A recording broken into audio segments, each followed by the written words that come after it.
ayan, magbablog muna ako for today. Aray. Tingnan nyo guys, napakaputik dito. Ayan yung kasama ko. Ayan. Yan po yung...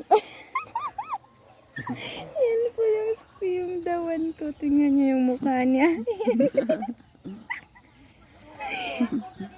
Oh. Ayan, yan po siya, diba? Tingnan mo, yung mata niya parang ano, parang naninilip kasi yung mata niya. Ayan, tingnan niya yung isang mata niya. Ayaw yan na, itarong ba, itarong.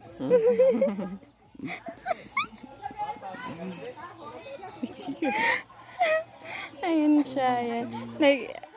Nag-iibig po, nag-iibig.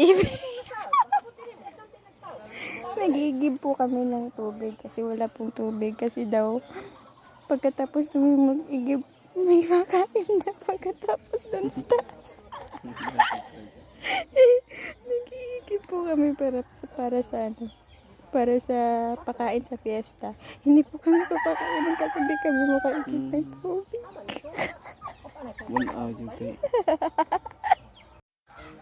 Ayan. Yan lang po for today. Kasi nahihiya na po.